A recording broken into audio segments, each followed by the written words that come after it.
Good morning, good morning, good morning. You know what today is? Monday morning chats with Sack. And Sack is me. I hope that you guys had a great weekend.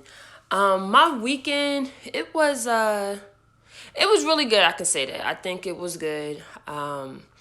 Last week my aunt passed away last Thursday. So it was just that was very difficult for me. I'll say that. It was very difficult. And the pain is still there. I'm just learning how to process it and how to deal with it. One of the things that I can say is that I had some amazing friends and family because like my friends were checking up on me every single day. And it's one thing for me, like I'm that person to like reach out to people. Like I'm the connector. I'm the one that want to make sure that you're mentally okay. So it felt good getting that love back. One of my friends text me will say, well, what does support look like for you today? And that's something that I would say because, every day is a different day. And so support may look different today than yesterday. And so for me to receive the questions that I always ask, it was like a really cool thing. Somebody asked me like, hey, did you eat? Make sure you eat. And it was just like really, really cool. And I just want to say from the bottom of my heart, to my friends that are watching this, my family that's watching this, that actually reached out to me. I just want to say that I love you and I appreciate you. You have no idea how it feels to be checked up on. Now, people will ask me if you need anything, I'm here. And honestly, I didn't really need anything. Well, the day that I found out that she passed, I did need a drink. I did get that. But I didn't actually need anything per se. I just told people to just pray for my family and pray for me. But the support, just reaching out was the best thing someone could ever do. So I don't need anybody making me dinner. I don't need anybody like giving me a hug. If I'm close to somebody, probably so. But I didn't need particular things. It was just a support that I appreciate. Just checking up on me means more to me than anything. Because I'm not a person that needs a lot of stuff. I like the stuff that money can't buy. I like the small little things, just a small gesture, such as a phone call, a text message serves its purpose. Sometimes even an email I was getting messages from like my friends' mothers, like, "Hey, I'm here for you. You know I'm here, Sakina. Whatever you need, I'm here." And they were just so sincere. So I just want to say, thank you, thank you, thank you, thank you so much. So I just started thinking about like the things that I wanted to say. And one of the things I read this article on, the best investment that you could have is within yourself. Like, what are you doing professionally? What are you doing personally to make yourself a better person? One thing about me is that I'm really big in working out. So I've been working out consistently since February and I've been seeing great results. And so the one thing about me is, hey, I got to switch out some clothes in my closet. Some things just can't fit. Like this dress, I love this dress, but it fits me. But the stomach area is a little big because I lost weight. So now I had to go through my dresses again and say, okay, which ones do I need to get altered? Because I'm not throwing this dress away.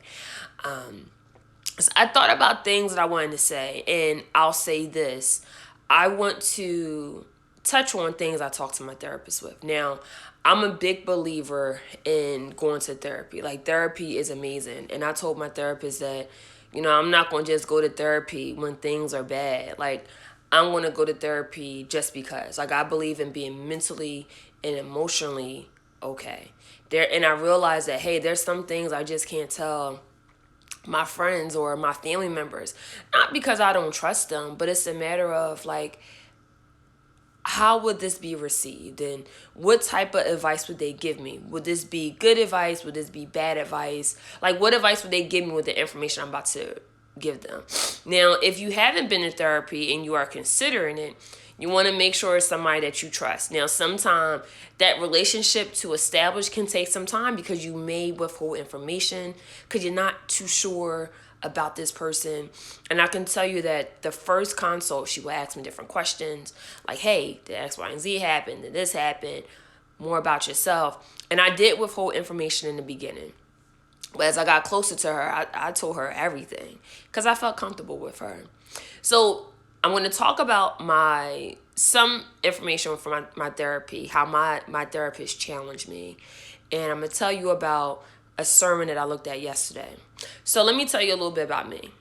I love church and I'm not perfect. I'm not perfect, but I can tell you that being consistent and going to church in the last like 5.5 years, it has changed me. I am not the same Sakina that I was in 2015, 2016. And then considering that I facilitate a Bible study, my heart has gotten softened. So people may call me a softie. Like, sometimes I may act hard, but I am not. I'm not hard. And it changed me. So the things that I want to do or the things I may say, I just can't say it anymore. My heart has changed. God has changed my heart. He has put in me a new heart and just cleansed me. So there's just some things I just can't do. There's just some things I just can't say. There's some places I just may not be able to go to. And it's not because I'm better than somebody or better than whatever the situation may be. I just know for me that, hey, I'm changing and I just can't be a part of that. So my Sundays consist of, it doesn't matter where I went at the night before.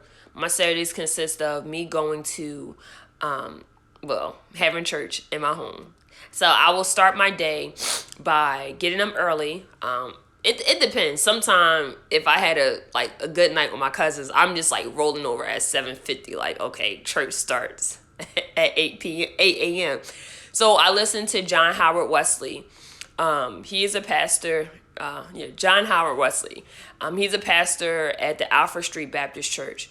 So what I typically do on my Sundays is that I start up with a sermon from him. Like if he's doing a series, sometimes I will try to like look at his whole series. I will look at his sermon at 8 a.m.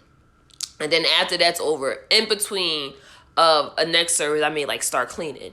Then I'll look at my church at Zion.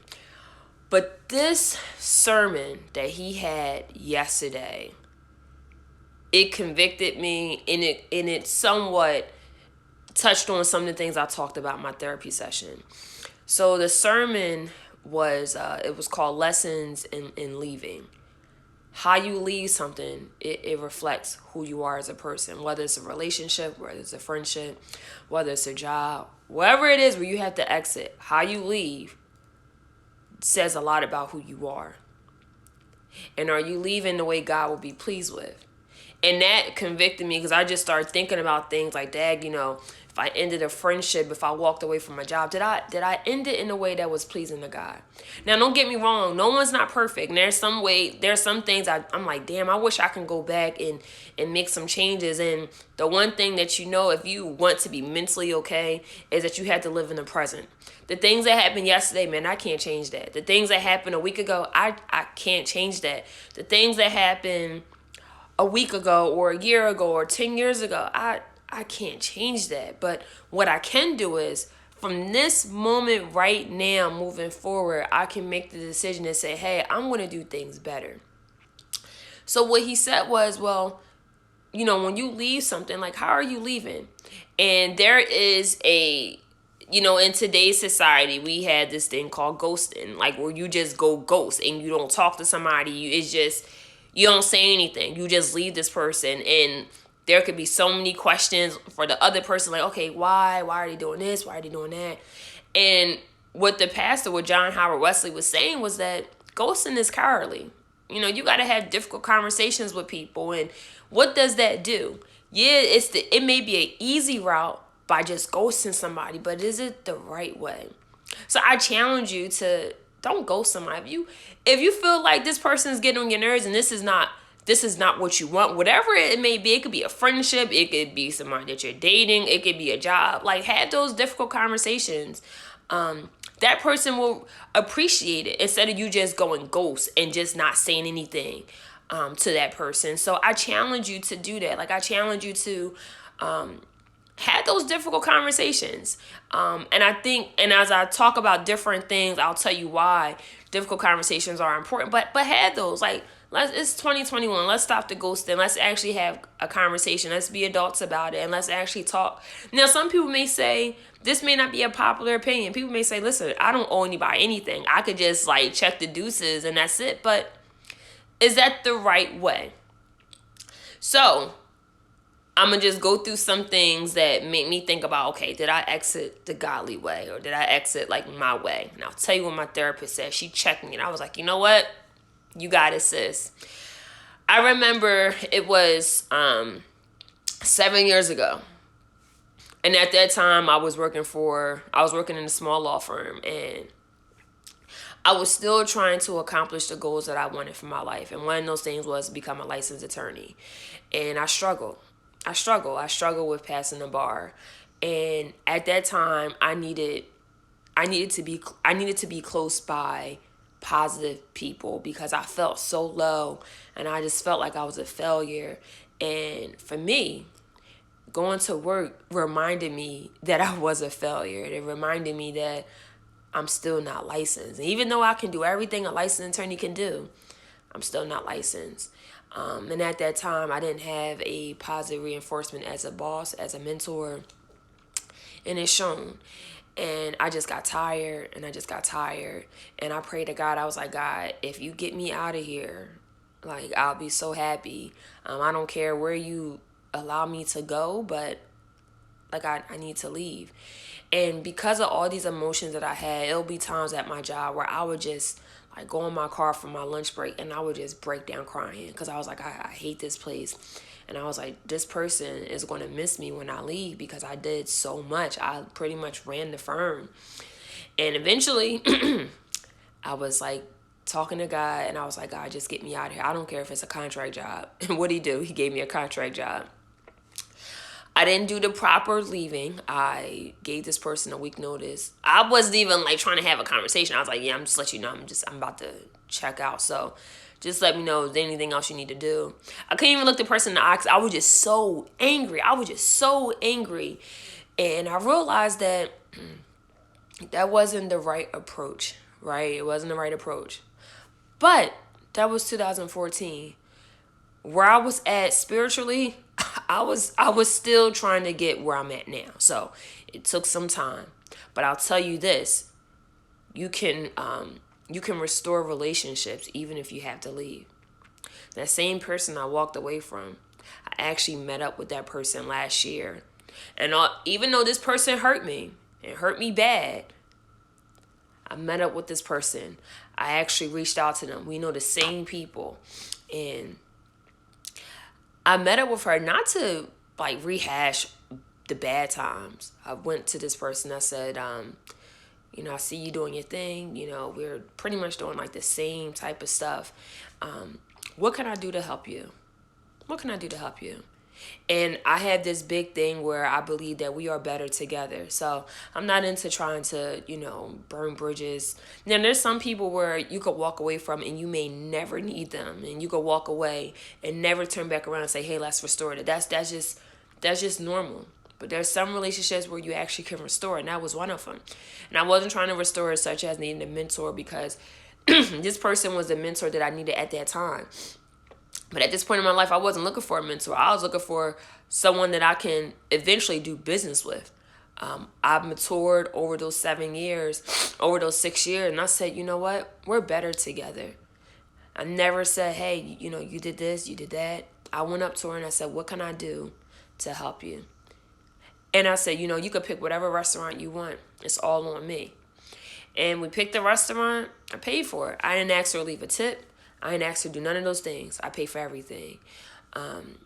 I'm so appreciative that this person accepted my invitation. This person reached out to me a week later about, hey, can you help me with a project?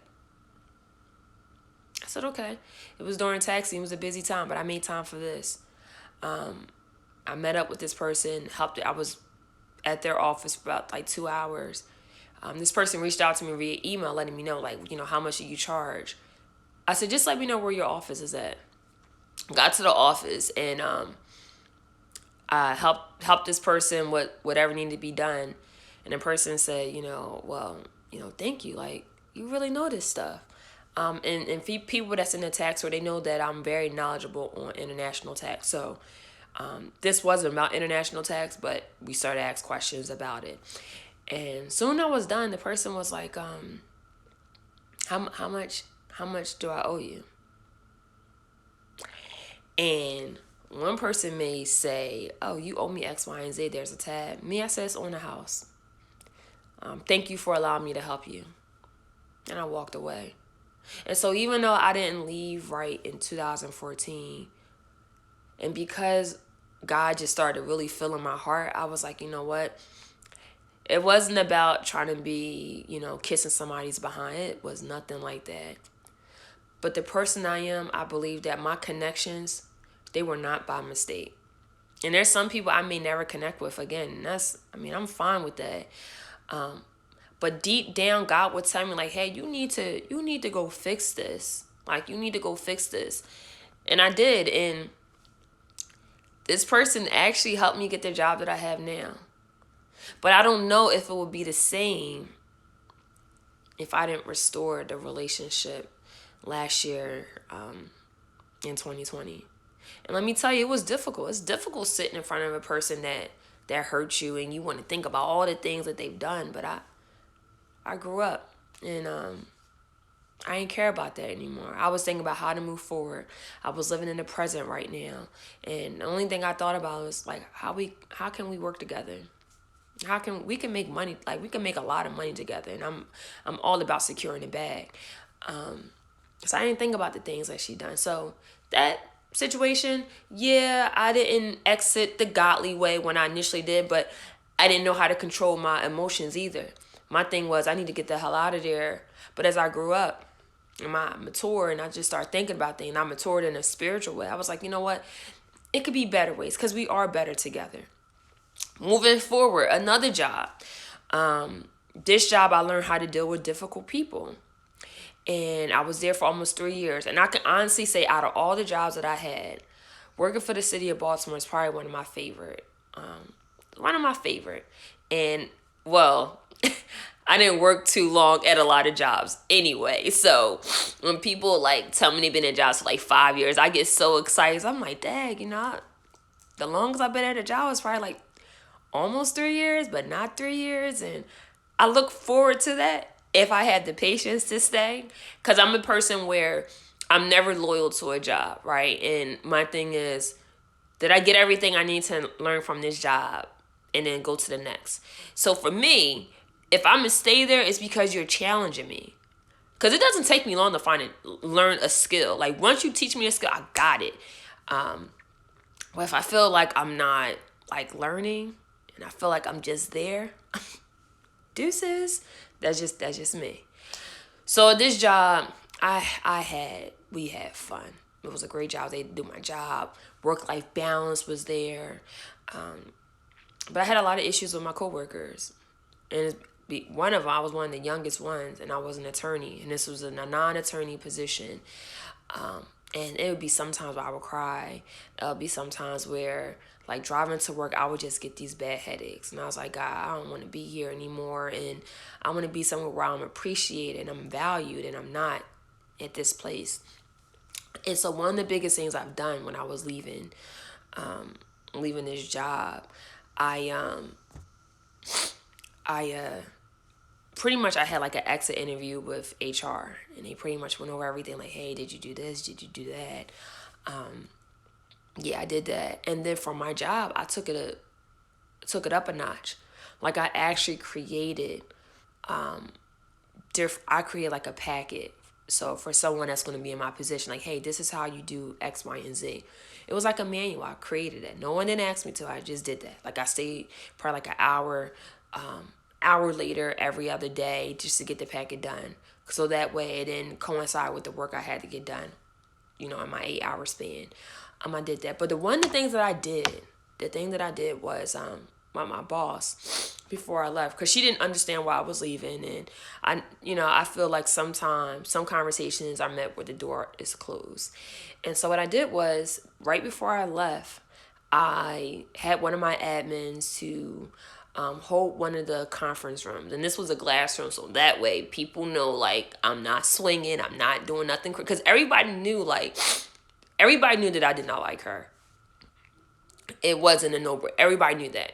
But they knew why I didn't like her. And they respected why I did not like this person. And it was a glass conference, so that way people know that I was being very civilized. I was folding my hands. I had good posture. I wrote notes about the things that I wanted to say, because I never wanted to just, like, had this meeting where like my emotions just all over the place. I stuck to everything. When I'm having difficult conversations with people, here's the things that I do. I talk about all the good things, right? Because I feel like when you talk about all the bad things first, it's like you lose that person's attention. Just because someone does something bad does not make them a bad person. Like, I hate the word toxic because I feel like when you hear toxic, it's like poison. I don't think people are toxic. I think our behaviors may display toxicity, like our behaviors. I don't think the person in itself is toxic, but our behaviors may display toxicity, like some type of bad stuff, like their behaviors is not good. So I went down the list and I told my boss at the time, like, hey, I think that you're in this new position. I think you did X, Y, and Z very well. And I want to congratulate you on this position. I know sometimes you are nervous, but I think you're doing a great job. And as I go into all the good things, I'm like, hey, well, these are the things of my concern. These are, somewhat how I felt.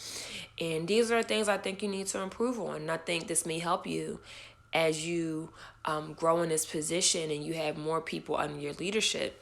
These are things I think. And when you're saying like not so much good stuff, the one thing I've learned as a Christian is that, are my words seasoned with salt? Now, don't get me wrong. There's some times where they're not. And I'm working on that. And I don't mean it. I just know for me, I'm a person where I like people to give it to me straight, no chaser. Like, don't give me no fluff. Like, tell me exactly how you feel, and I can take it. But I realize that some people, they can't, and that's okay. That's okay. And so when I'm talking about like the not so good stuff, like I had to like season it so that way this person understands. And I was like, hey, well, I think that when you did X, Y, and Z, this is how it makes me feel. And the one thing that's big for me is that when I tell if I tell an employer that this job was affecting my mental health and I need to take days off, if I'm stressed or if I'm tired, I'm getting bad headaches, and they do not value my request to leave, I will quit.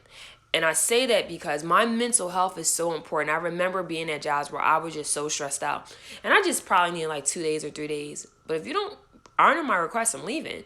But now at this point in my life, I'm not asking people to let me off. I'm telling you, hey, today I'm taking off.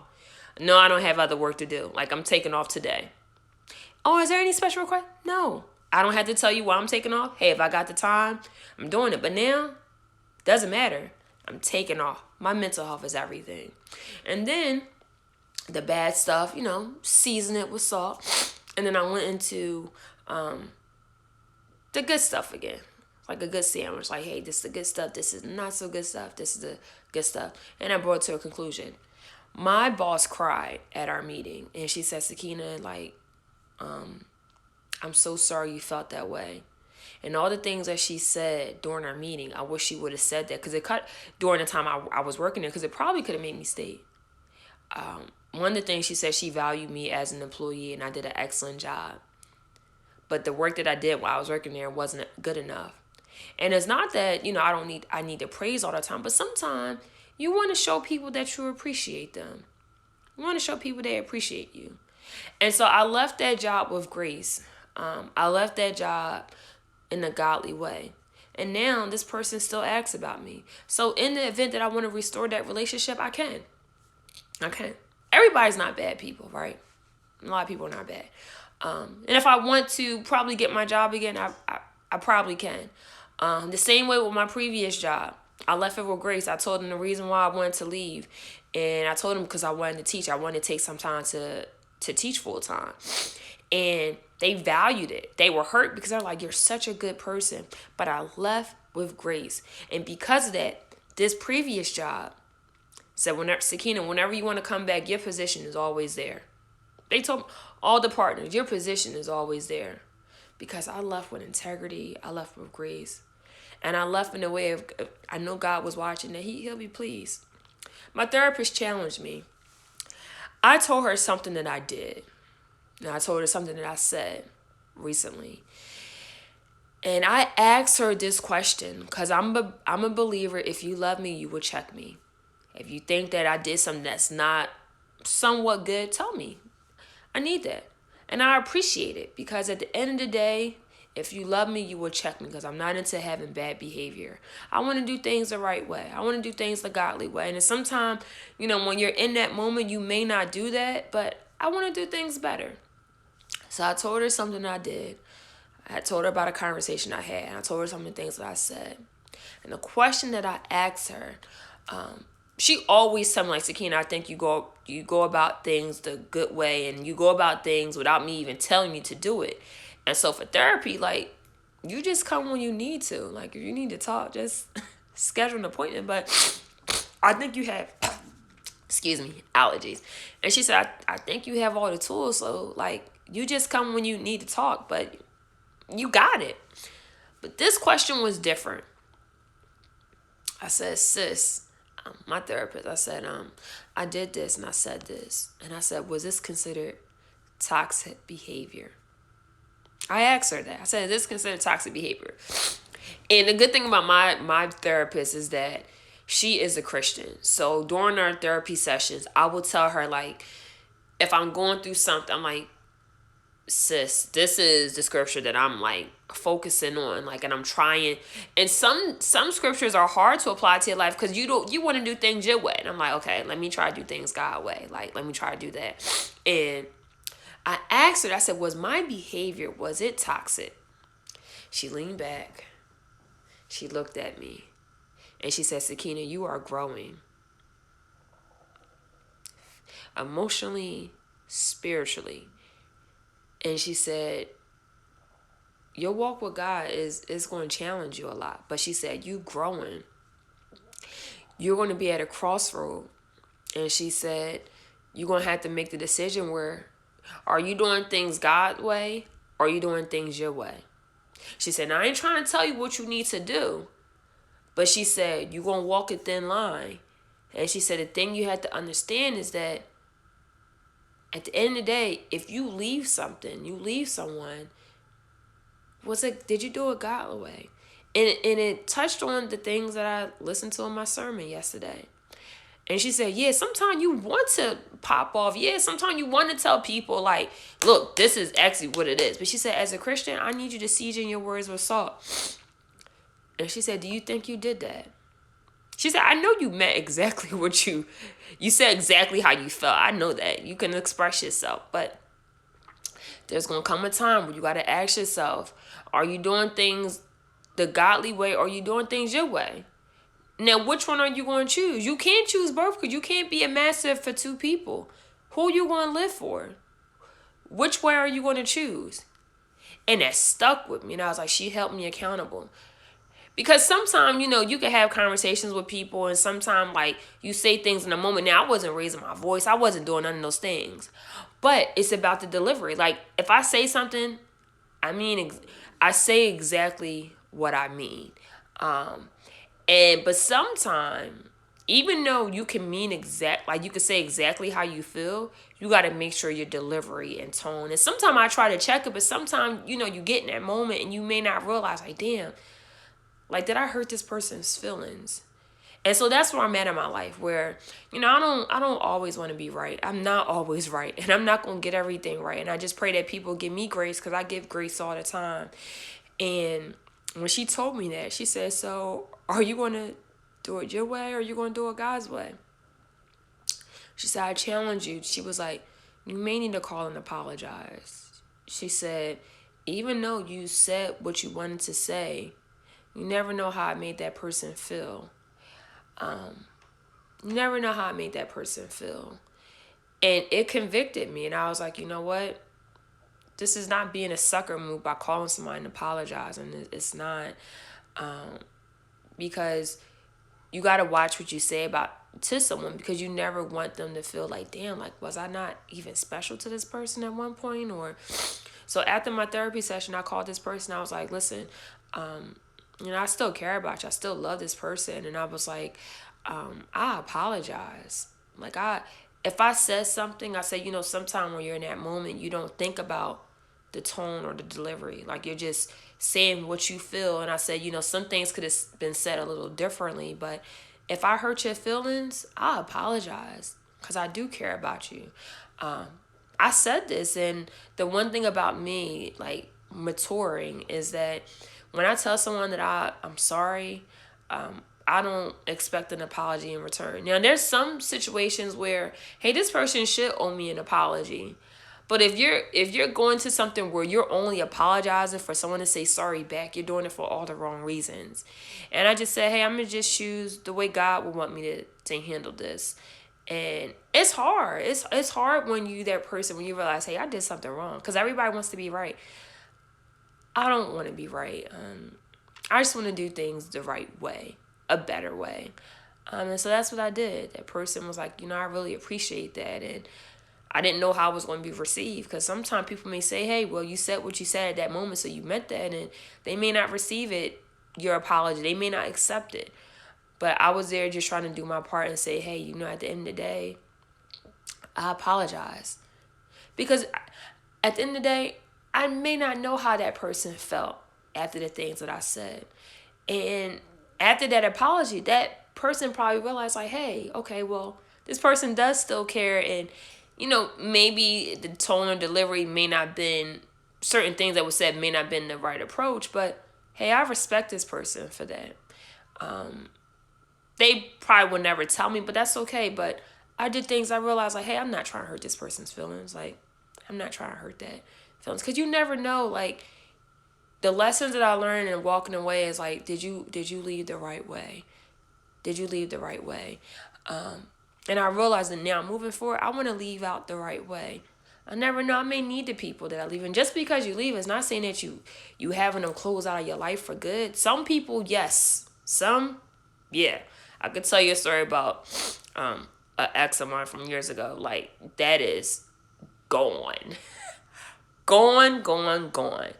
But just because you walk away from somebody or you end something, it doesn't mean you hate the person.